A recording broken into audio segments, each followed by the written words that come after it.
Hi, I'm Dr. Rollan Roberts. My social media news feeds exploded this week, as I'm sure yours did as well, with people really struggling with how do we process the increase in hate and violence domestically and around the world. It seems like every day and every week we wake up, we wonder where the next act of terrorism is going to take place, who's next, and what is going to be their reason for doing so. And ultimately, whether it's what happened in Orlando, Florida, or the most recent one in Dallas, Texas, undoubtedly, it all stems from our inability to process emotion, the emotions of hate that lead to violence, that lead to irrational decisions. And yes, we can go into, well, what medications are people on, and their circumstances and their upbringing and their culture and what's acceptable in different socioeconomic circles, or just who their friends are. But I want to deal and help you process the increase in hate from a different perspective than you may otherwise hear. Because quite frankly, there's a problem that we just don't understand as humanity. Who is the enemy? The enemy is never another person.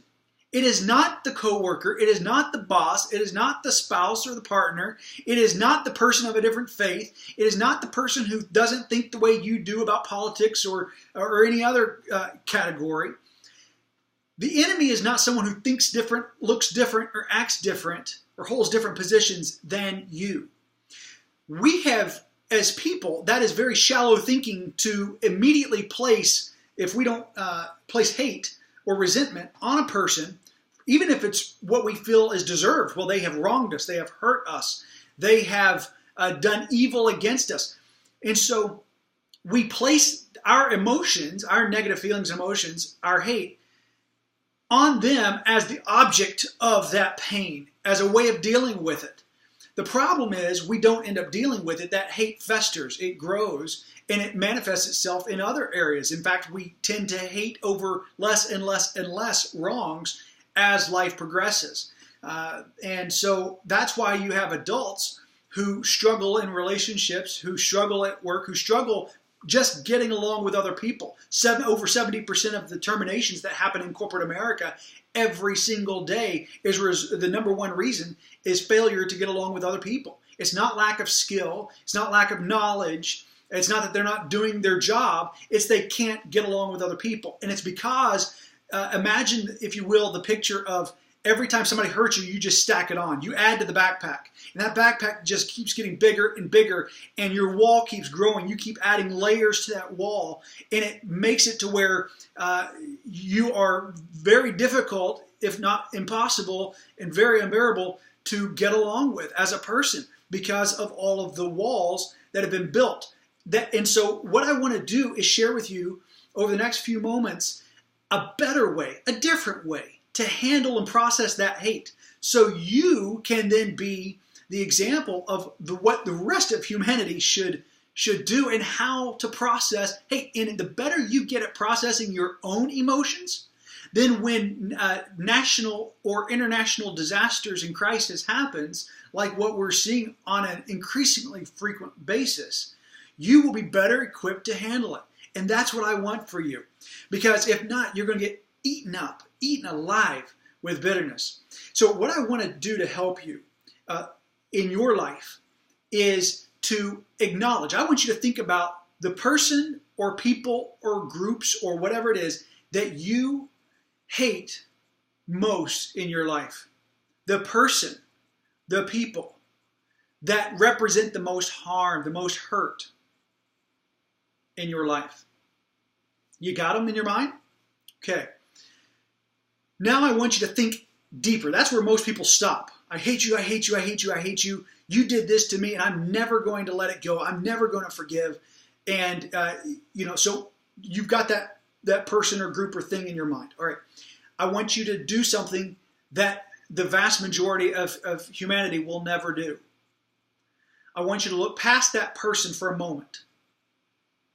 And I want you to think about what emotion and feeling that you really hate.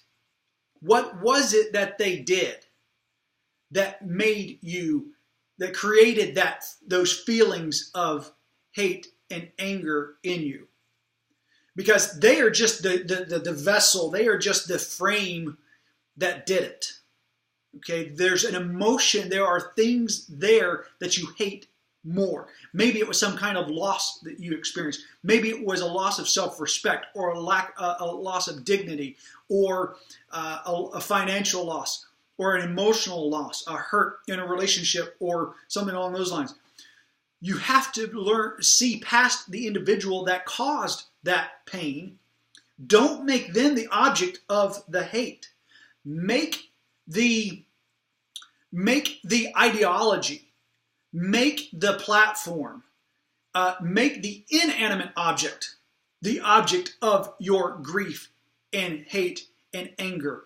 And if as a human race we realize that you are not my enemy, I am not your enemy. In fact, another human being should never be our enemy.